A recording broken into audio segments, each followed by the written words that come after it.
मंगलाचरण करेंगे। ओम नमः सिद्धेभ्यः जय श्री ओम नमः सिद्धेभ्यः जय श्री ओम नमः सिद्धेभ्यः। मंगलम भगवान वीरो मंगलम गौतमो गणी मंगलम कुंद कुंदाद्यो जैन धर्मोस्तु मंगलम सर्वमंगल मांगल्यम सर्व कल्याण कारकम प्रधानम सर्वधर्माणां जैनम जयतु शासनम जैनम जयतु शासनम जैनम जयतु शासनम। परमात्म प्रकाश ग्रंथ रचयिता योगेंदु देव जी। अध्याय है अंतिम अध्याय, जो कि मोक्ष मार्ग का वास्तव में प्रकाश करने वाला है। और इसके दोहा नंबर 134 तक हमने पढ़ा। 134 से आज हम थोड़ा सा लास्ट वाला जो उस लाइन है फिर से शुरू करेंगे और 135 पाएंगे। देखो, ये वास्तव में सार ही चल रहा है। हमने काफी ऊंची बात भी इसमें पढ़ी और ऐसी बातें भी पढ़ी जो आज तक नहीं सुनी।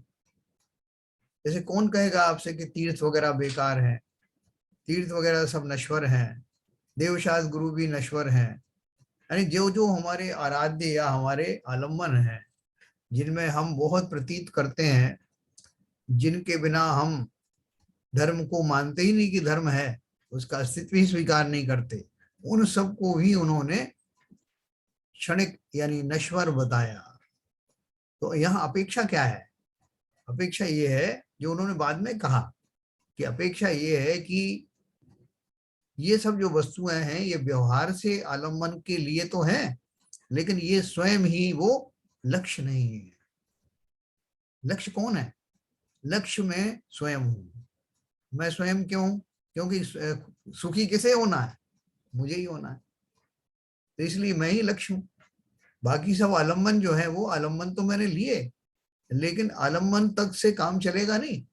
जब तक खुद भोजन नहीं करूंगा पेट मेरा भरेगा नहीं। कितने ही पूज्य साथ में बैठे हुए नहीं साहब, वो उनको देखा है, उन जब तक वो भोजन नहीं करेंगे मेरा पेट नहीं भरेगा। ऐसा तो हो नहीं सकता। तो जो प्रकृति के नियम है वो नियम सब जाने। आलम्बन अपनी जगह पर है। प्रारंभिक भूमिकाओं में उन सब के प्रति हमें बहुमान आता ही आता है। बहुमान दो तरह से आता है। एक बहुमान तो इसलिए आता है कि वो हमारी साधना में आलम्बन बन रहे हैं। दूसरा बहुमान इसलिए कि उन्होंने वो कुछ प्राप्त कर लिया है जो मुझे अभी प्राप्त करना शेष है, इसलिए बहुमान आता है। जिनेंद्र देव की भक्ति के भाव क्यों आते हैं? कि मैं जिन टुकड़ों के प्रति अभी भी उनको अपने योग्य समझता हूं, उनकी याचना कर रहा हूं, वो सब जो उन्होंने छोड़ दिए, वीतरागी बन गए। उन मेरी तो मांगे पूरी नहीं होती, उन्होंने अब कोई मांग रही नहीं, क्योंकि वो सब संसारी वस्तुओं की मांग क्या करने का। यही यहाँ योगेंदु देव ने इसी पर जोर दिया है कि प्रारंभिक भूमिकाओं में हमें क्या करना और लक्ष्य क्या रखना। जब हम प्रारंभिक भूमिका में हैं तब भी हमको लक्ष्य की चिंतन अवश्य रखना कि मेरा लक्ष्य क्या है। जैसे जो व्यक्ति अभी 10वीं 11वीं क्लास में बच्चा पढ़ रहा है, तो वो पढ़ रहा है तो उसको क्लास तो ऊपर की पढ़नी है, लेकिन उसको चाहिए आगे का कि मुझे डॉक्टर बनना है, मुझे इंजीनियर बनना है। तो वो लक्ष्य जब तक नहीं रहेगा सामने तब तक उसका अध्ययन सार्थक नहीं होगा। ऐसे ही जब तक मुझे ये ध्यान नहीं होगा कि मुझे किसको लक्ष्य में लेना है, अपने स्वभाव को लक्ष्य में लेना है, तब तक छोटे मोटे टारगेट में अटक जाएगा। तो वहां अटके नहीं, इसके लिए उन्होंने बहुत सावधान किया। और इसके लिए तो हमारी जो प्रज्ञा छैनी है उस पर ही उन्होंने प्रहार किया कि तुम किसे अच्छा मानते हो। तो देखिए आज हम देखते हैं 134 नंबर में उन्होंने क्या बताया।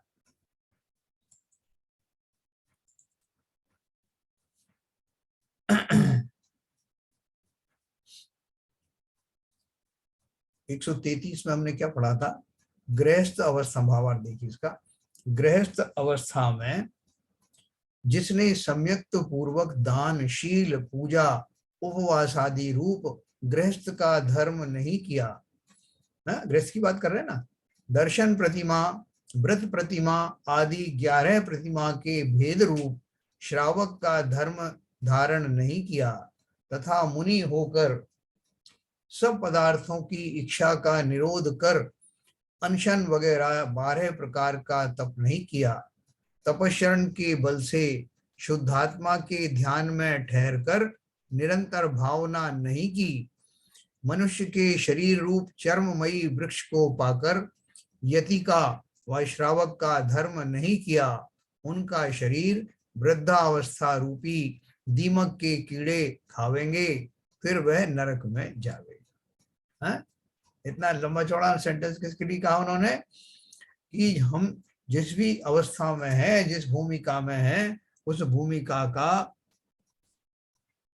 भली भांति पालन करें। भूमिका के पालन में गृहस्थ दशा की या गृहस्थी के पालन की बात नहीं है। गृहस्थ दशा हमारी वर्तमान दशा है, वर्तमान भूमिका है। उस भूमिका में रह करके गृहस्थ के योग्य, श्रावक के योग्य व्रतों को पालन अवश्य करना, और लक्ष्य रखना कहाँ, मुनि बनने का लक्ष्य रखना। तो बोल रहे हैं कि धर्म और तप दोनों करना। अब हम भ्रमित हो जाते हैं कि साहब धर्म में और तप में क्या फर्क, हम तो तप को ही धर्म मानते हैं, धर्म को ही तप मानते हैं। तो उन्होंने यहाँ क्या विश्लेषण दिया कि धर्म का अर्थ क्या है, देखो ऊपर लिखा उन्होंने, गृहस्थ अवस्था में जिसने गृहस्थ धर्म निभाना, जिसने सम्यक्त पूर्वक, क्या विशेषण लगाया सबके पहले, प्री रिक्विजिट्स क्या है, सम्यक्त पूर्वक।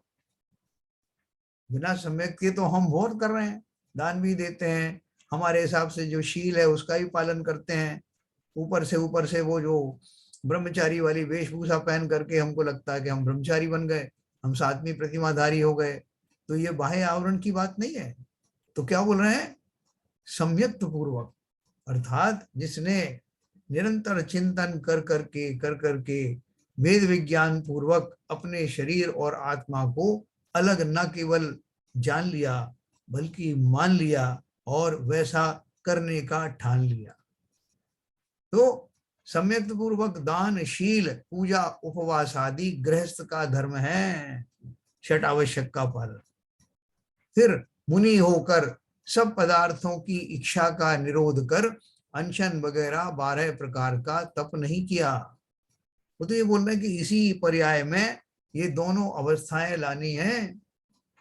ये मत बोलना कि साहब तो मैं श्रावक तक तो इस पर्याय में पालन करूंगा और मुनि के लिए आगे की कोई पर्याय देखूंगा, वह देखने का अवकाश नहीं। दो स्टेजेस भले ही हैं लेकिन करना इसी पर्याय में है। मुनि होकर सब पदार्थों की इच्छा का निरोध कर अनशन वगैरह 12 प्रकार का तप नहीं किया। तप क्या है, इच्छा निरोधस्य तप है। इच्छा का जहां निरोध ही हो जाए, प्रारंभिक भूमिका में निरोध तो होता नहीं, तो वहां हम अपने भोग का परिमाण करते हैं, लिमिट करते हैं उसमें, और उनको धीरे धीरे उसका अभ्यास करते करते उस अवस्था को प्राप्त करते हैं जहां इच्छाएं उत्पन्न ही ना हो। वास्तव में वही तप है, इच्छाएं ही उत्पन्न ना हो। शरीर से जो तपस्या करते हुए पाया जाता है वो, जैसे अपन शुरू में बात कर रहे थे, मेरा चिंतन और शारीरिक क्रियाएं दोनों का तालमेल हो जाए, जिसे सिंक्रोनाइजेशन कहते हैं। और नहीं तो हम मंदिर में भी जाते हैं तो पूजन करते हैं तो या तो अर्घ के ऊपर हमारा मन होता है और या हम कहीं कुछ और सोच रहे होते हैं। चिंतन भी अलग प्रकार का, या चिंतन अगर सिंक्रोनाइज हुआ तो कौन सा चिंतन हुआ कि अब मुझे नैवेद्य चढ़ाना है, अब मुझे दीप चढ़ाना है, ऐसा सिंक्रोनाइजेशन होता है। लेकिन वहां तो चिंतन कैसा होगा, वास्तव में तपस्या किसे कहते हैं, जिसमें जीव वही चिंतन करे और वैसा ही उसके शरीर के द्वारा, बॉडी लैंग्वेज से दिखाई दे। बाहर से देख के कोई महान तपस्वी है, उसकी मुद्रा देख के कह दे, और उसमें ढोंगपना नहीं, वास्तव में ऐसा हो। तो इसलिए मनुष्य के शरीर रूप चर्ममयी वृक्ष को पाकर यति का व श्रावक का धर्म नहीं किया, उनका शरीर वृद्धावस्था रूपी दीमक के कीड़े खाएंगे। अर्थात वृद्धावस्था से उनका जो कुछ भी थोड़ी बहुत भी सामर्थ्य थी वो सब नष्ट हो जाने वाली है। इसलिए बुढ़ापा आए, घनघोर बुढ़ापा आए, उससे पूर्व अपना काम कर लेना। जैसे मैंने कल बताया ना, हम धन के लिए बोलते हैं कि साहब ये जवानी में अभी हमारी उम्र है कमाने की, साहब फिर बैठ के खाएंगे बुढ़ापे में। इस आशा में हम धन कमाते चले जाते हैं, हमारी ये जो लत है उसको हम जस्टिफाई करते जाते हैं, लेकिन कभी हमने ये सोचा नहीं कि मैं अपना ये धार्मिक क्रियाओं के द्वारा, चिंतन के द्वारा, सम्यक दर्शन के द्वारा ऐसा वृक्ष खड़ा कर दूं जिसके फल मैं शेष जीवन खाता रहूं। बुढ़ापे में अगर कुछ नहीं कर पाता हूं तब भी मैं चिंतन तो अवश्य कर सकता हूं ना। वो चिंतन मेरे अंदर में स्थायी रूप से बस जाए कि मैं मृत्युशैया पर पड़ा हुआ भी उस अमूल्य तत्व आत्मा का चिंतन कर सकूं। उस काल में मुझे शरीर की पीड़ाएं बाधक ना बने, इसका अभ्यास कर लेना। रोग का, धन का तो हम कर लेते हैं सब, ये सब चारों तरफ चूरन की शीशियां और दवाइयों की शीशियां और ये सब क्यों रखी? बोले सब बुढ़ापा वक्त है, क्या पता कब कौन सा अंग जो है दुखने लगे। और सब ये बुखार की भी गोली रखी, इसकी भी रखी है, उसकी भी रखी। ये काम आए या ना आए, रखी जरूर है, लेकिन उसी प्रकार से वो चिंतन मेरा हर हाल में, मैं आईसीयू में भी भर्ती हो गया हूं तब भी चिंतन तो कर सकता हूं ना। भले ही मैं खा पी नहीं सकता हूं, चिंतन अवश्य कर सकता हूं। और उस समय होने वाला चिंतन, अगर मैं वास्तव में उस शरीर को और आत्मा को भिन्न भिन्न करके जानना सीख गया हूं तो वो पीड़ाएं मुझे बाधक नहीं बनेगी। उस काल में भी मैं आर्त ध्यान में नहीं आऊंगा, भले एक एक अंग दुख क्यों ना रहा हो। इसका इंतजाम करें ना कि भाई साहब उस काल में एक एक पल जो है बहुत कठिन महसूस होता है। मुंह पे मास्क लगा हुआ है, तरह तरह की जो है दवाइयां चल रही हैं, कान से सुनाई नहीं देता है, सामने वालों की शक्ल दिखाई नहीं दे रही, लेकिन ये मैं चिंतन अगर मैंने अभ्यास किया है उस काल में भी अविरल जारी रह सकता है। ये मामूली बात नहीं है, ये हमारे सबके भले की बात है। कितना बड़ा हमको इसका फार्मूला हमें मिला है। तो देखो उन्होंने ये लिखा है, इसलिए गृहस्थ को तो यह योग्य है कि निश्चय रत्नत्रय की रिद्धा श्रद्धा कर निज स्वरूप उपादेय जान। है, रत्नत्रय की श्रद्धा कर, सम्यक दर्शन ज्ञान चारित्र की श्रद्धा करके निज स्वरूप उपादेय जान। उपादेय क्या है संसार में? उपादेय है मैं स्वयं। निज स्वरूप उपादेय जान, व्यवहार रत्नत्रय रूप श्रावक का धर्म पालना।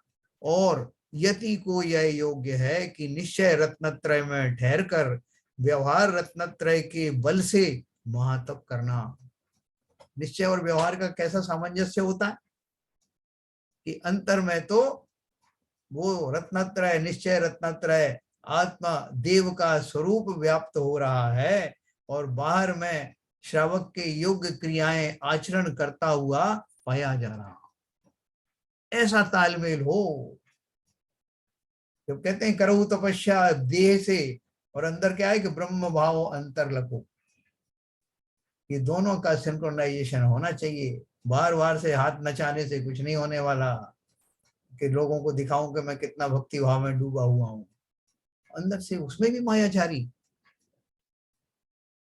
तो देखो भैया, अगर हमको अपना जीवन सुधारना है, सफल करना है, इस वर्तमान पर्याय को अनुपम पर्याय बनाना है, चरम पर्याय के नजदीक पहुंचना है, तो समय अभी भी बचा हुआ है। बहुत ज्यादा नहीं है, समय बहुत कम है, लेकिन पर्याप्त है। अगर यति का व श्रावक का धर्म नहीं बना, अणुव्रत नहीं पले, तो महादुर्लभ मनुष्य देह का पाना निष्फल है, उससे कुछ फायदा नहीं। सुबह होती है, शाम होती है, जिंदगी यूं ही तमाम होती है। कितने भाव ऐसे ही निकल गए। आगे श्री गुरु शिष्य को यह शिक्षा देते हैं कि तू मुनिराज के चरणार विंदों की परम भक्ति कर। है ना, अपन 134 पढ़ा था, एक बार फिर पढ़ेंगे।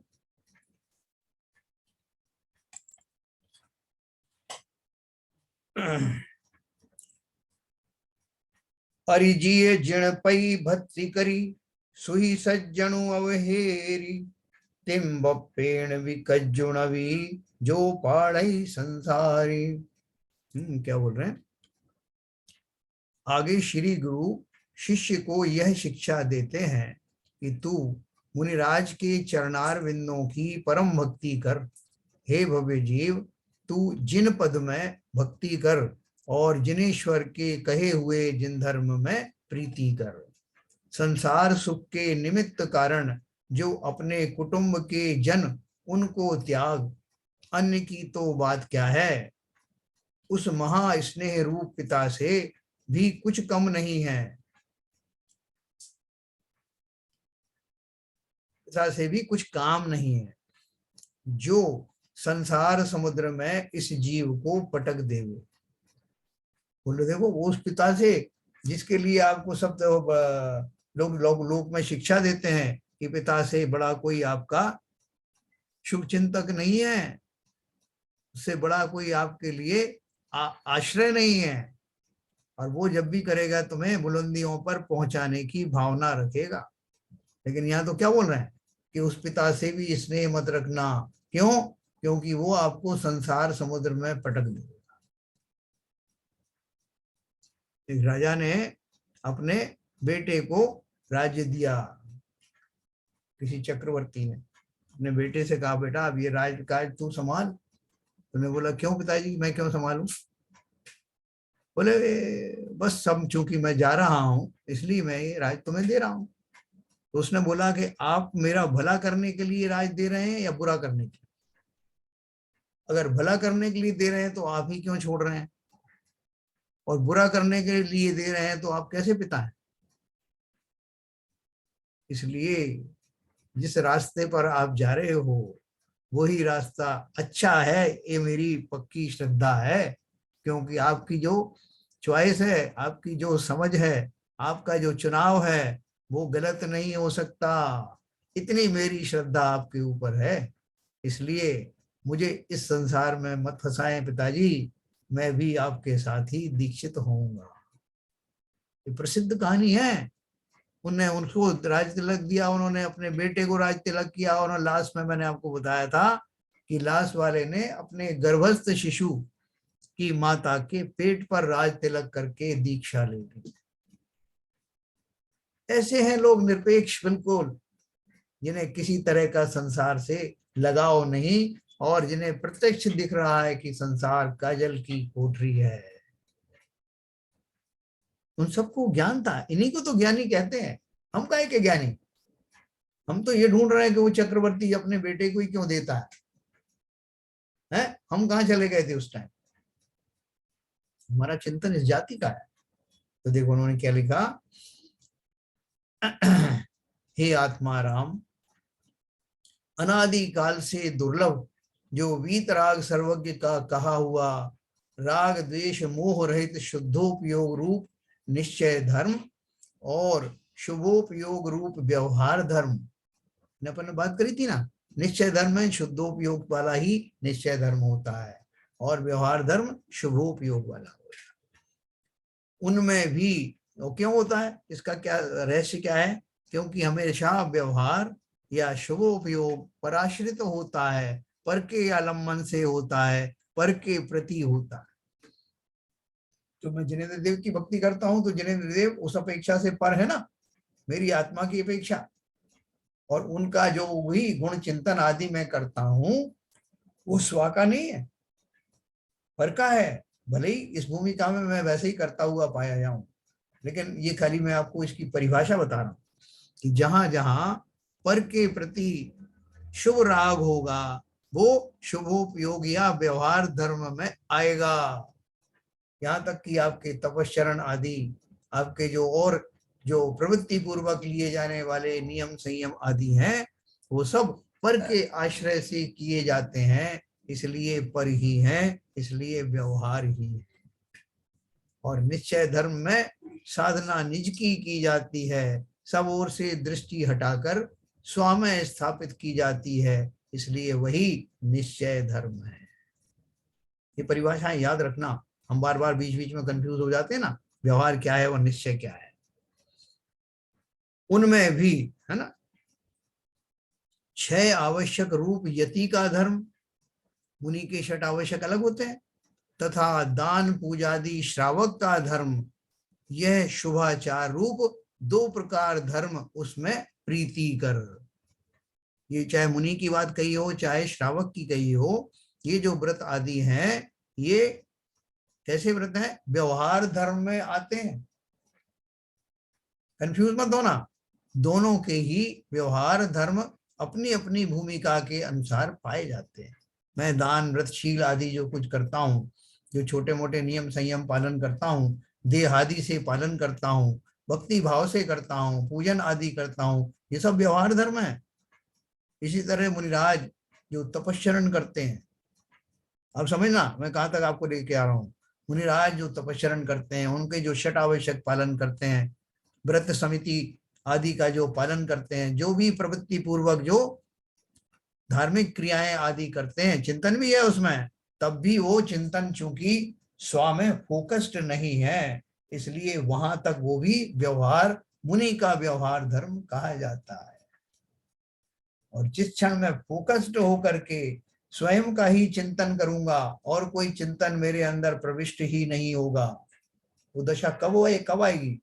जब मैं स्व का स्वरूप मैं निष्णात हो जाऊंगा, पूरा दक्ष हो जाऊंगा, मुझे उस स्वरूप के अतिरिक्त ना तो और कुछ दिखाई दे रहा है, ना ही मैं कहीं भ्रमित होऊंगा। जैसे अर्जुन ने पूछा, गुरुदेव चिड़िया की अब खाली आंख दिखाई दे रही है, क्या करूं? उसके पहले तो वो कह रहा था मुझे पेड़ भी दिख रहे हैं, मुझे तो पत्ते भी दिख रहे हैं, मुझे ये भी सब दिख रहा है। आर्टिफिशियल एक चिड़िया रखी थी ना उन्होंने उसको लक्ष्य भेद के लिए, तो वो गुरु ने कुछ ज्यादा उनको भाव नहीं दिए, जब तक वो पत्ते वत्ते कहते रहे, पत्ते भी दिख रहे हैं, ये भी दिख रहे हैं, फल भी दिख रहे हैं। फिर उनका गुरु जी अब मुझे चिड़िया की आंख ही दिखाई दे रही है। बोले बाकी कुछ दिखाई नहीं दे रहा? पक्का? बिल्कुल पक्का। अब छोड़ दो तीर, अब वक्त आ गया निशाने पर लगेगा। ऐसे ही निश्चय धर्म को व्यवहार धर्म पूर्वक करने वाली क्रियाओं के द्वारा हम अपने मानस को परिमार्जित करते चले जाते हैं, और एक अवस्था ऐसी आती है कि वो आत्मा स्पष्ट दिखाई देता है, उसका स्वरूप हमें वास्तव में दिखाई देता है। और उस स्वरूप को देख करके, जैसे मैं पहली बार किसी मूर्ति को देखता हूं और बहुत सुंदर मूर्ति हो तो निर्निमेष भाव से अपलक उसको देखता रहता हूं, सुध बुध भूल जाता हूं। इसी प्रकार से जब आत्मा का स्वरूप मुझे भली भांति मेरे संज्ञान में आ जाता है, तो वहां से हटने का, अपने उपयोग को हटाने का भाव ही नहीं आता, और वही दशा चारित्र दशा है, निश्चय चारित्र है। उसी दशा के लिए मुनिगण तपस्याएं किया करते हैं ना। ये आप बहुत ध्यान से समझना, बाकी सारी चीजें तो बैकग्राउंड की हैं, असली चिंतन ये है। अब आप बोलोगे साहब कि आत्मा का स्वरूप कहाँ से मिलेगा, कहाँ से ज्ञात होगा? कहीं उसकी फोटो वोटो है क्या? ना, फोटो अपने आप खिंच जाएगी जब जितनी गहराई में मैं जाता चला जाऊंगा। ये पूरी गाइडलाइन है कि जब मुझे बाहर का कुछ दिखाई ना दे, मुझे तपस्चरण आदि करने का भी भाव जागृत ना हो। क्यों? तपस्चरण जिसके लिए कर रहा था वो मन स्थिति आ गई है, अब किसके लिए करना? करने के भाव ही नहीं आते। वो चिंतन अपने आप सीधा उस डायरेक्शन में जाता है और वो तीर निशाने पर अवश्य लगता है। वहां से हटने के बाद, वहां लगने के बाद फिर जीव का मन नहीं करता। जैसे भक्तामर स्तोत्र में उन्होंने कहा ना मानतुंग जी ने कि भगवान आपको देखने का एक बड़ा नुकसान, क्या नुकसान है? कि अब मुझे कोई अच्छा लगता नहीं। ऐसा ही आत्म देव की शरण में, स्वयं की शरण में जाओ, उसके स्वरूप को देखने के बाद गारंटी दी जाती है कि संसार में वापस आने का भाव तो बहुत दूर है, एक क्षण के लिए भी उस शुद्धोपयोग से हटने का भाव आएगा ही नहीं, इसकी गारंटी है। तो अब देखो उन्होंने और इस चीज को फोकस किया, इस धर्म से विमुख, इतना बड़ा धर्म है यह शुभाचार रूप 2 प्रकार का धर्म, उसमें प्रीतिकर, इस धर्म से विमुख जो अपने कुल का मनुष्य, उसे छोड़। इसके लिए क्या क्या छोड़ना पड़ेगा? बोले अरे महाराज आपने वहां तक बात तो ठीक कही कि मैं अपने आप में कंसंट्रेट करूं, मगर ये छुड़वा क्यों रहे हो आप? वहां तक तो मुझे मान्य था कि मैं अपने आप को देखूं, लेकिन आप तो बहुत मेरे पीछे पड़ गए। एक कुल का मनुष्य उसे छोड़ और इस धर्म के सन्मुख जो पर कुटुंब का भी मनुष्य हो उससे प्रीति कर। भाई उन्होंने कहा ये बात ठीक है कि अपना खुद का तो सगा संबंधी छोड़ दें और दूसरे का कि उससे प्रीति करें, ये कैसी उल्टी बात बता रहे हैं? बोले नहीं, तुमने उसमें से देखा नहीं एक क्या शब्द लगाया है, इस धर्म से विमुख जो अपने कुल का मनुष्य उसे छोड़ दे, क्योंकि वो धर्म से विमुख है। और इस धर्म के सन्मुख जो भले ही पर कुटुंब का हो, है ना, उससे प्रीति कर। हमारे जितने मुनि आदि हैं वो हमारे कुटुंब के हैं क्या? उज्जैनेन्द्र देव हमारे कुटुंब के क्या? आदिनाथ भगवान किस कुटुंब के थे? अजितनाथ जी किस कुटुंब के थे? सब अलग अलग कुटुंब के थे, लेकिन मैं उनमें प्रीति करता हूं ना, और अपने ही सगे संबंधियों से बचता रहता हूं कि मुझे कहीं मोह के सागर में ना ढकेल दें। ये तो प्रत्यक्ष बात है। तात्पर्य यह है कि यह जीव जैसे विषय सुख से प्रीति करता है, वैसे यदि जिन धर्म से करे तो संसार में नहीं भटके। ऐसा दूसरी जगह भी कहा है कि जैसे विषयों के कारणों में यह जीव बार बार प्रेम करता है, वैसे यदि जिन धर्म में करे तो संसार में भ्रमण ही ना करे। जो सुख में सुमरन करे तो दुख काहे होए। इस तरह हमने 134 दोहा पढ़ा, 135 एक पढ़ेंगे, फिर अपन फिर चर्चा करेंगे। जीर्ण न चिन्हऊ तव पयरणु निम्मलु चित्तु करेऊ। निम्मल माने निर्मल। अप्पा वंचियु तेण पर मानुष जम्मु लहेवी। जम्मू माने जन्म, मानस जन्म। आगे जिसने चित्त की शुद्धता करके तपश्चरण नहीं किया, उसने अपना आत्मा ठग लिया, यह अभिप्राय मन में रखकर व्याख्यान करते हैं। देखो हम जो किसी ने, अगर जितने भी श्रोता हम लोग इकट्ठे हुए हैं उनमें किसी ने बेसिक नहीं भी पढ़ा हो कि जीव क्या होते हैं, अजीव क्या होता है, तत्व कितने होते हैं, द्रव्य कितने होते हैं, ये सब नहीं भी पढ़ा हो प्रवेशिका, तब भी आत्मा की बात पशु पक्षी भी समझ लेते हैं। उन्होंने कौन सी पाठशालाएं ज्वाइन की, लेकिन जो मुनिराज की या किसी उत्तम वक्ता की जो बॉडी लैंग्वेज होती है, जो वचन होते हैं, उनको सुन करके पशु पक्षी भी जान लेते हैं कि बात क्या चल रही है। इसलिए ये मत समझना कि ये बहुत कठिन विषय है। ये विषय मेरा विषय है, हमारा विषय है, हम सबका विषय है। हमें वो परिभाषाओं के चक्कर में अभी पढ़ना नहीं, वो तो अपने आप आ जाएंगे। इतना मात्र जानो कि मैं कौन हूं, कहां से आया, कहां जाने वाला हूं, क्यों अब तक भटक रहा हूं। वो सुख गुण जो कहा जाता है कि मुझ में ही भरा है, मुझसे अभी तक दूर क्यों है। वो छोटा सा फार्मूला है, और अपन जो निरंतर जो बात चर्चा कर रहे हैं उसमें यही है केवल। कोई परिभाषाओं की आवश्यकता नहीं, अपने आप समझ में आएगा। तो देखो आगे, जिसने चित्त की शुद्धता करके तपश्चरण नहीं किया, उसने अपनी आत्मा को ठग लिया, यह अभिप्राय मन में रखकर व्याख्यान करते हैं। ये जिस जीव ने बाह्याभ्यंतर तप नहीं किया, है ना, बाहर का और अंतर का, महानिर्मल चित्त करके उसने मनुष्य जन्म को पाकर केवल अपना आत्मा ठग लिया। कई बार हम जब कहते हैं ना कोई किसी को ठगता है, तो वो किसको ठगता है? वो दूसरे को नहीं ठगता। दूसरे का तो उसका बेचारे का कोई कर्म का उदय होगा तो उसकी जो वस्तु जानी है वो चली जाएगी, लेकिन उसने स्वयं को ही ठग लिया। अपने आप को उस मायाचारी प्रपंच दगेबाजी में फंसा करके अनंत भवों के लिए कॉन्ट्रैक्ट कर लिया इस संसार से। निश्चय ही त्रियंच गति में भी जा सकता है, इसलिए बहुत सावधान रहना। अपनी आत्मा को ठगने का अर्थ क्या है? मैं अपने स्वरूप को इग्नोर करता रहा, उस स्वरूप की मैंने कभी कद्र नहीं की।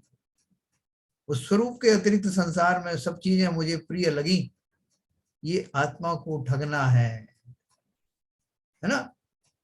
जिस वन में बोला ना, नर हो न निराश करो मन को, कुछ काम करो कुछ काम करो, जग में रहकर कुछ नाम करो, यह जन्म हुआ किस अर्थ हो, समझो जिससे यह व्यर्थ ना हो। ये लाइन याद रखना। तो क्या बोल रहे हैं, महान दुर्लभ इस मनुष्य देह को पाकर जिसने विषय कषाय सेवन किए और क्रोधादि रहित वीतराग चिदानंद सुख रूपी अमृत कर प्राप्त अपना निर्मल चित्त करके अनशनादि तप ना किया, वह आत्मघाती है, अपनी आत्मा को ठगने वाला है। मैं यहाँ बैठे बैठे दांव पैंच खेलता रहता हूँ भाई साहब, मैंने आज उनसे ऐसा कहा कि वो भ्रमित हो गए, और इस भ्रम का फायदा उठा करके मैंने उनसे ये काम करवा लिया। मैं तो भाई साहब बहुतों से, आप कहो जिससे करवा लूं काम, बहुत सारी ट्रिक है मेरे पास। तो ये सब जो ट्रिक हैं, इनके द्वारा मैं दूसरों को ठग रहा हूं या अपने सरल, तुमने बोला ना कैसा सरल और निर्मल चित्त को विकृत करके स्वयं को ही ठग रहा हूं। जिस चित्त को इतना निर्मल किया जा सकता है कि मुनि के चित्त को जल की उपाधि दी जाए, मुनि मन सम निर्मल नीर है, उज्जवल बोलो निर्मल बोलो, मतलब इतना ठंडा, ये पानी इतना शुद्ध है जैसे मुनि का चित्त है। कहाँ उपमा उल्टी दी जाती है, हिसाब ये बिल्कुल ऐसा है कि पानी जैसा ठंडा है, यहाँ तो उल्टा है कि मुनि के चित्त को प्रामाणिक बताया, स्टैंडर्ड बताया, उससे जल की तुलना की। ऐसा हम सबका चित्त है स्वभाव रूप से। उस चित्त में इस तरह का जहर घोलकर उसमें मायाचारी ठगी आदि प्रपंच डाल करके मैंने क्या किया, अपने आप को ठग लिया। तो इसलिए उन्होंने लिखा है, इस महान दुर्लभ इस मनुष्य देह को पाकर जिसने विषय कषाय सेवन किए और क्रोधादि रहित वीतराग चिदानंद सुख रूपी अमृत कर प्राप्त अपना निर्मल चित्त करके अनशन आदि तप ना किया। ये समय तो निर्मल करने का है, दूषित करने का थोड़ी कि जो जो बुढ़ापा बढ़ता गया त्यों त्यों मेरा चित्त और मलिन होता चला गया। इसलिए उन्होंने क्या, अपना चित्त जिसने निर्मल नहीं किया और उस निर्मल चित्त के बाद फिर अनशन आदि तब उनका नंबर आता है। जो समय दर्शन समय ज्ञान की जो भूमिका है उसके द्वारा क्या किया, उसके द्वारा अपने चित्त को निर्मल किया, और फिर वो जो आपके मुनि आदि को पालन करने वाले, श्रावक के द्वारा पालन करने वाले षट आवश्यक आदि हैं, अनशन आदि तप हैं, तब करना। पहले उनको करने बैठ गए और मन तो निर्मल हुआ नहीं, कोई लाभ नहीं हुआ। वह आत्मघाती है, अपने आत्मा को ठगने वाला है। एक इंद्रिय पर्याय से विकलत्रय होना दुर्लभ है। एक इंद्रिय से दो इंद्रिय, तीन इंद्रिय, चार इंद्रिय आदि होना, पांच इंद्रिय होना बहुत मुश्किल है। विकलत्रय से, विकलत्रय में तीन हो गए, दो तीन चार, फिर विकलत्रय से असेनी पंचेंद्रिय होना, फिर असेनी पंचेंद्रिय से सेनी होना।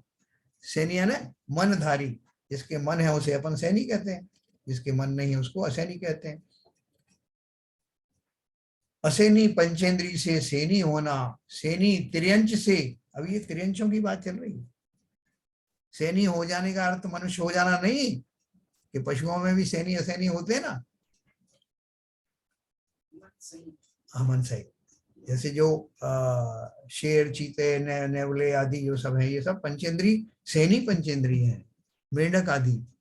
और उससे नीचे जो है वो सब जो है असैनी होते हैं। तो और फिर असैनी त्रियंच के, सैनी त्रियंच बनने के बाद में सैनी मनुष्य बनना है। मनुष्यों में भी आर्य क्षेत्र, उत्तम कुल, दीर्घ आयु, सत्संग, धर्म श्रवण, धर्म का धारण और उसे जन्म पर्यंत निभाना, ये सब बातें दुर्लभ हैं। सबसे दुर्लभ आत्मज्ञान है जिससे कि चित्त शुद्ध होता है। जो जो उम्र बढ़े, जो जो जिम्मेदारियां कम होती जाने, कम करते चले जाना। इस संसार में बहुत गहराई तक भी फंस सकते हो और निकल करके ऊपर सरफेस पर आ सकते, हमारे हाथ में। तो उन्होंने क्या बोला, मनुष्यों में क्यों, क्योंकि मनुष्यों में भी आर्य क्षेत्र उत्तम कुल जो हमें सब मिला हुआ है, दीर्घ आयु, सत्संग, धर्म श्रवण, धर्म का धारण और उसे जन्म पर्यंत निभाना, ये सब बातें क्रम क्रम से दुर्लभ हैं। सबसे दुर्लभ और कठिन तो आत्मज्ञान है, जिससे कि चित्त शुद्ध होता है। ऐसी महादुर्लभ मनुष्य देह पाकर, तपश्चरण अंगीकार करके, निर्विकल्प समाधि के बल से रागादि को त्याग कर परिणाम निर्मल करने चाहिए। जो उत्तम सम्यक दृष्टि देव हैं, वो ऊंचे ऊंचे स्वर्गों में बैठकर भी यही चिंतन करते हैं कि भगवान कब समय होगा, कब ये देव पर्याय पूरी होगी, कब हम मनुष्य बन करके उस मनुष्य पर्याय से तपश्चरण करके सदा सदा के लिए मुक्त हो जाएंगे। और हम तो यहाँ कामना कर रहे हैं कि भाई साहब कौन से स्वर्ग में जाना है उसका हिसाब किताब लगाएं अपन। इस स्वर्ग में बहुत सारी चीजें मिलेंगी, तो फिर कौन सा वाला लें अपन। जैसे बिल्डिंग में अपन बोलते हैं ना कि कौन से मंजिल का बुक करना है साहब आपको, जैसे जो क्या फ्लोर राइस के पैसे लगते हैं ना, ऐसे अपन स्वर्गों में सोच रहे हैं भाई 16वें में चलना है कि उससे ऊपर जाना है कि सर्वार सिद्धि में जाना है। ये विकल्प हम यहाँ कर सकते हैं, लेकिन जो सम्यक दृष्टि जीव हैं वो ना यहाँ इस तरह के चिंतन करते हैं, ना देवलोक में करते हैं। तो उन्होंने बोला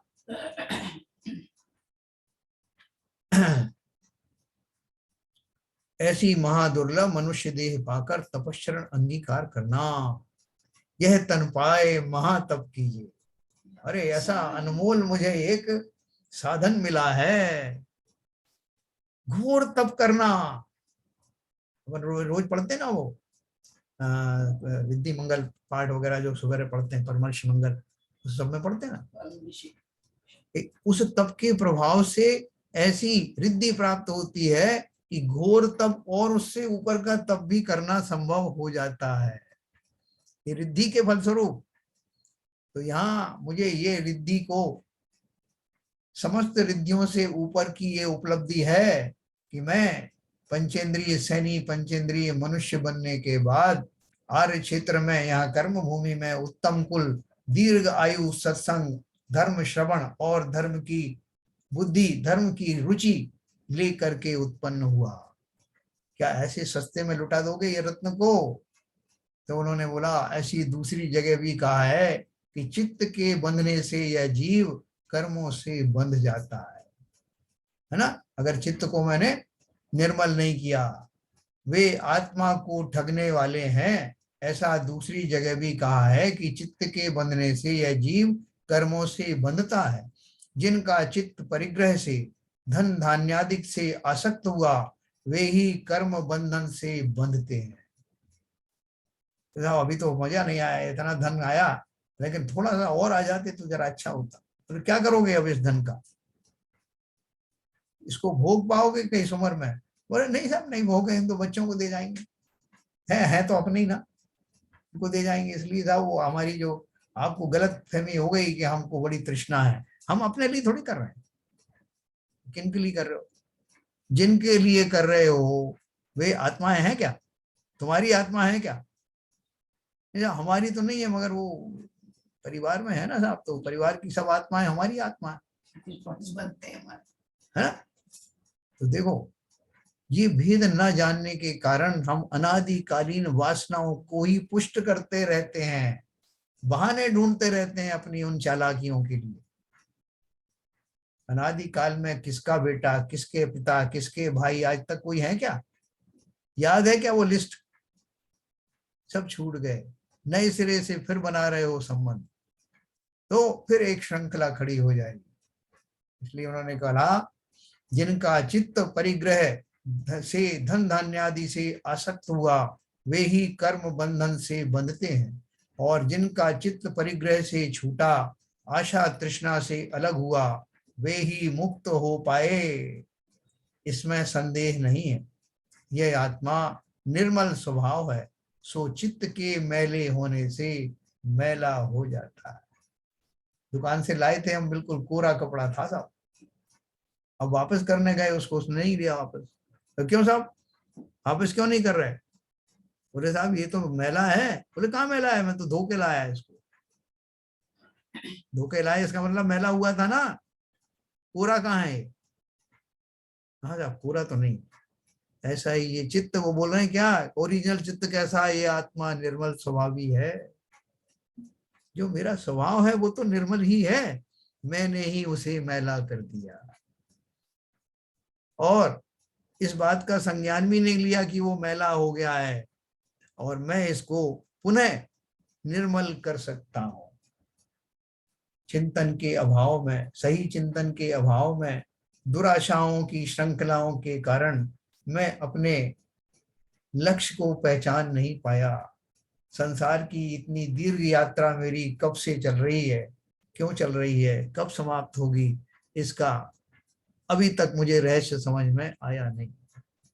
इतने जिनेंद्र देवों ने, इतने मनीषियों ने मुझे संबोधन दिया, लेकिन चिरकाल की यह तंद्रा टूट नहीं सकी।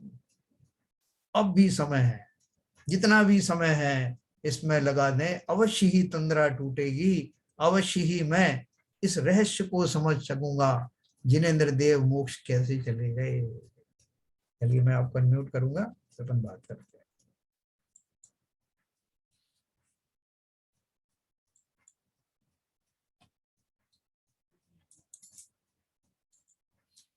Yes sir.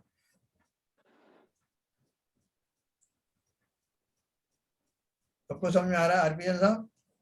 आत्मा को ठगी रहे हैं बस, और कुछ नहीं। एक ही सेंटेंस इसमें बहुत अच्छा था, हम आत्मा को ठगने वाले हैं। बराबर। परिज्ञा का ध्यान नहीं दिया, लगे हैं उसमें, मिक्स यहाँ पढ़ते हैं और दूसरी तरफ जाके जो है वही धंधे में लग जाते हैं। उसको मैला करने में ही लगा रहा। अभी सारा तक कुछ नहीं लगता है सर, थोड़ा बहुत प्रयास हुआ अभी, वो भी नगण्य होता है। बहुत बढ़िया बात, एकदम सही कहा। तो हम तो सोच रहे हैं ठगी रहे हम तो।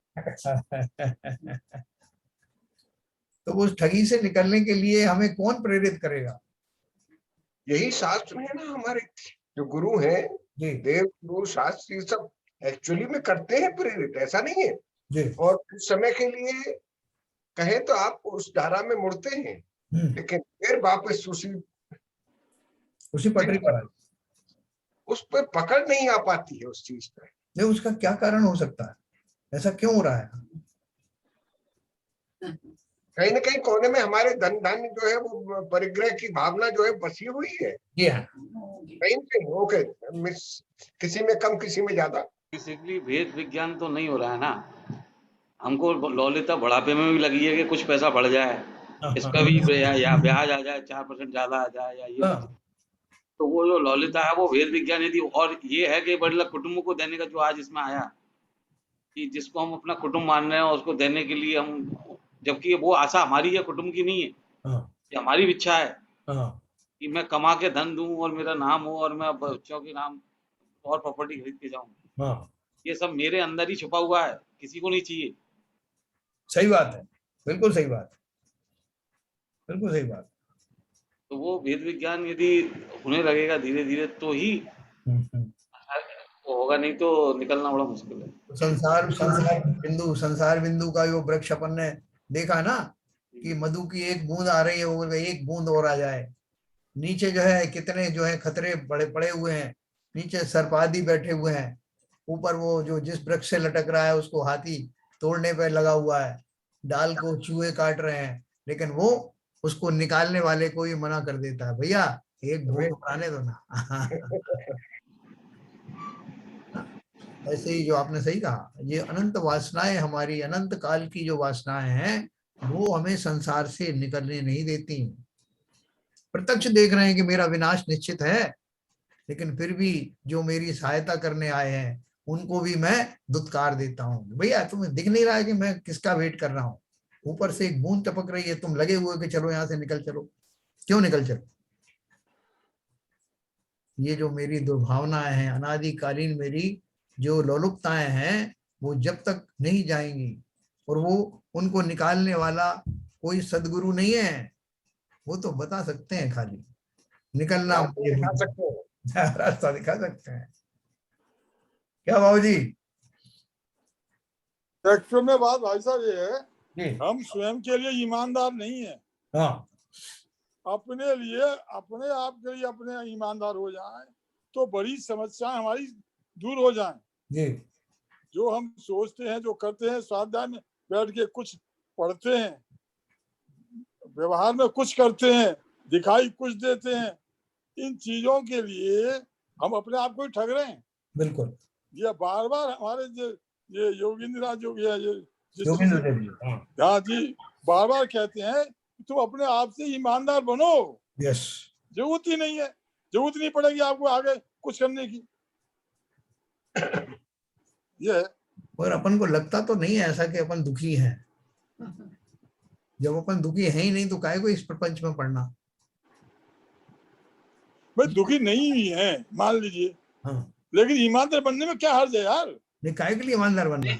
नहीं, ये दुख नहीं है, ये परिभाषा ही गलत है हमारी अभी। ये जो हम सोचते हैं अभी, यदि हम पूरे सुबह से लेके शाम तक, मतलब सुबह का नाश्ता हुआ तो फिर लंच की फिक्र में लग जाते हैं, लंच हुआ तो फिर डिनर की। हम देखो कोई भी कार्य निरर्थक नहीं करते। जब जिस पोजीशन में हम बैठे हैं, अगर वो पोजीशन जो है सुखकारी है, तो हम वो पोजीशन बदलते थोड़ी हैं। इस तरह से संसार में अगर हमें रस आ रहा है, सब तरह से हम ये महसूस कर रहे हैं कि मैं सुखी हूं, तो मैं काहे को किस चक्कर में पड़ूंगा किसी बाबा बैरागी के। सही बात। क्या स्मिता जी, अपन रोज पूजन करते हैं, उससे कुछ फायदा है क्या? स्मिता जी बताओ। हाँ अपन जो रोज पूजन करते हैं, इससे अपना कुछ फायदा हो रहा है क्या? कि अपन हाँ फायदा हो रहा है। जैन कुल में जन्म लिया इसलिए करना है, ऐसी मजबूरी है? नहीं नहीं नहीं, मजबूरी नहीं है, मजबूरी से तो कोई करेगा भी नहीं। जब तक अपने मन में रुचि नहीं होती, जब तक तो कोई मतलब कहने से करता भी नहीं। और स्वाध्याय से भी बहुत, स्वाध्याय से, पूजा से, स्वाध्याय करते हैं तो फिर पूजा में समझ जाता है कि क्या है। हाँ, ये पूजन करने से अपने को वास्तव में क्या फायदा हो रहा है? धन धान्य मिलेगा या नहीं वो धन धान्य के लिए है ही नहीं। हाँ, उसमें तो है भोगों में फंस कर है प्रभुवर जीवन को वृथा गवाया है। हाँ, तो अपन कहते तो बहुत दिन से हैं अपन। नहीं नहीं, वो तो अब समझ आता है ना जब पढ़ते हैं तो। देखो अभी पूजन का आप सही बोल रही हैं कि स्वाध्याय के माध्यम से हमें वस्तु स्थिति पता लगती है कि इस पूजन के शब्दों के द्वारा जिनेंद्र की जो भक्ति की गई है, उस भक्ति में यही तो कहा है कि भगवान, कहाँ आपने इस पूरे रहस्य को समझ करके इन संसार के सुखों को एक तरफ कर दिया, और मैं बेवकूफ, मैं मूर्ख अभी तक उनकी बहुमान में लगा हुआ हूँ। इससे कैसे ने बार बार जब मैं इस बात का अभ्यास करता हूँ, अपने आप को समझाता हूँ, तो मेरी ये अनादिकाल की जो परत जम गई है वो ढीली पड़ने लगती है। उसका लाभ इस प्रकार है। हाँ लेकिन कोई अगर पूजन से ये सोच रहा हो कि भैया छोटे मोटे सुख तो इससे मिल ही जाएंगे, जैसे सब्जी के साथ धनिया वनिया मिल जाता ना, नहीं। तो बहुत बढ़िया है। देखो पूजन करने में जितना जितना निखार आ रहा है, मैं देख रहा हूँ इन बात को, अपनी अपनी स्वयं की पूजन में हमको भी जो है आनंद आने लगा है। एक एक शब्द में हम जो है रुक रुक करके उसको प्रफुल्लित होते हैं, उन शब्दों में आए हुए मर्म को समझकर। तो ऐसे ही शास्त्र से निकली हुई ये जो कुछ वाणी है, जिनेंद्र देव की जो वाणी है, अवश्य हमें कल्याणकारी होगी।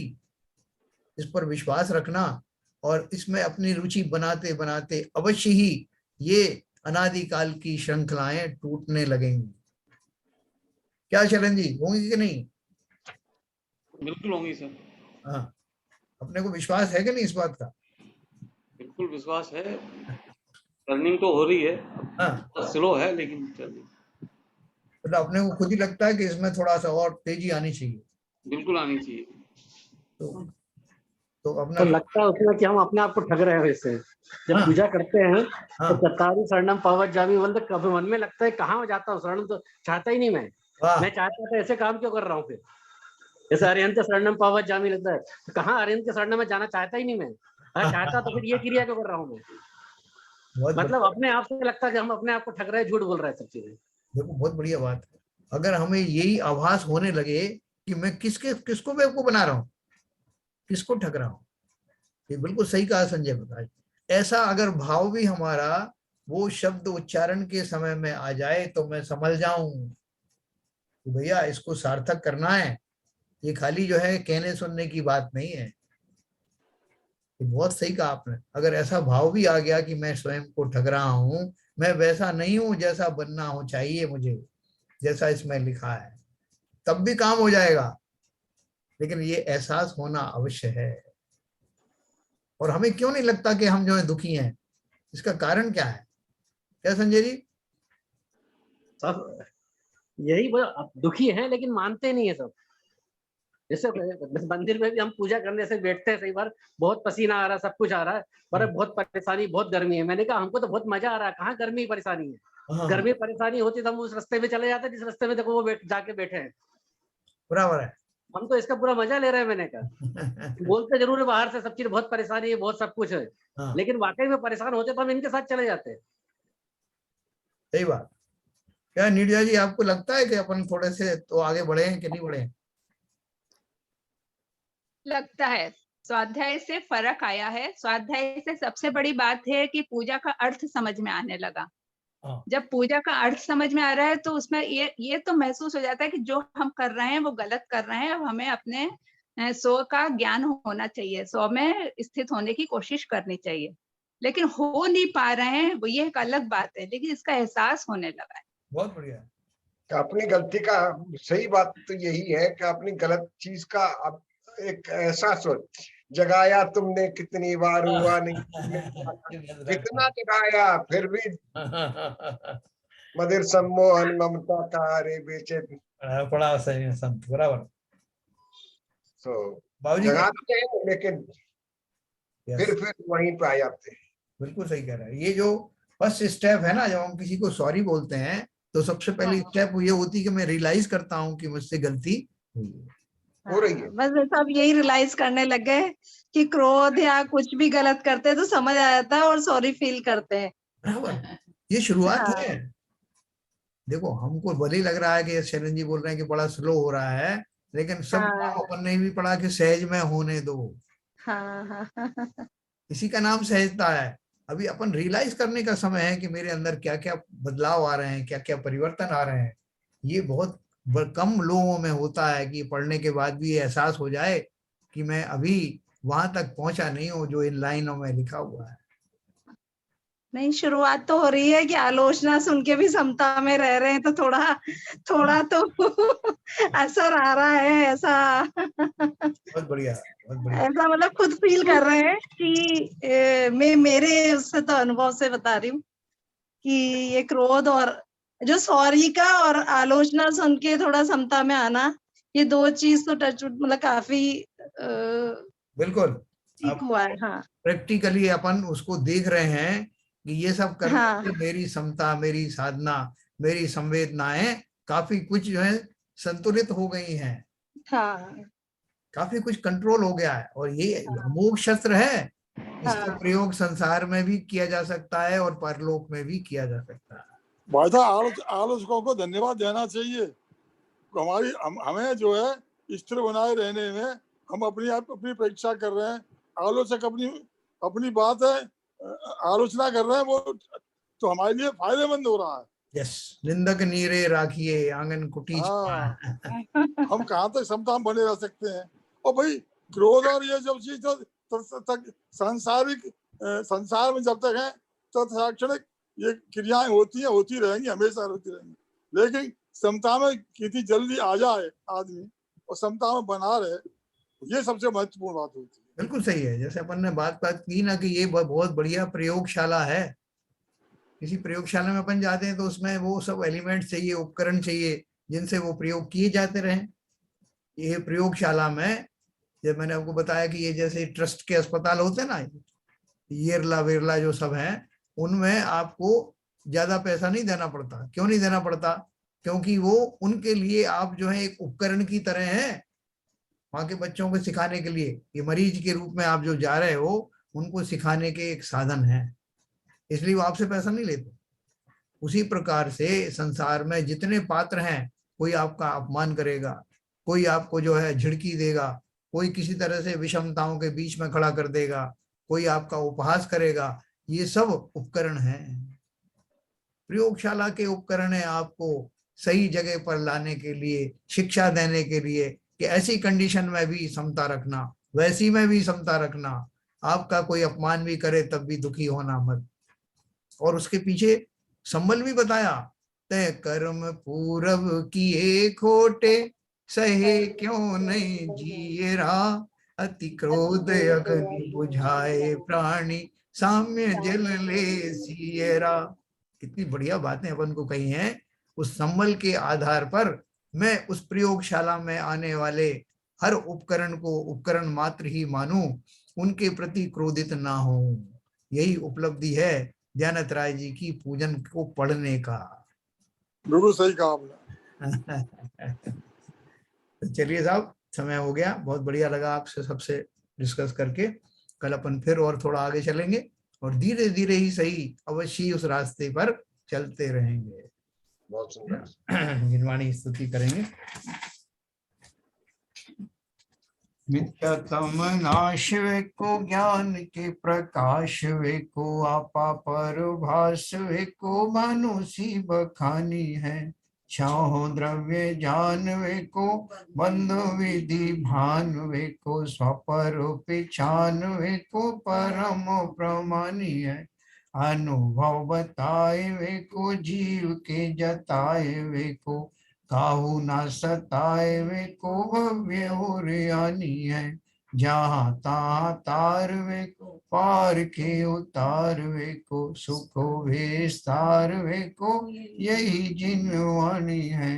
हे जिनवाणी भारती, तो जपो दिन रैन, जो तेरी शरणा गए सो पावे सुख चैन, जावाणी के ज्ञान ते सूझे लोका लोक, सो वाणी मस्तक धरूं सदा दे तू दो।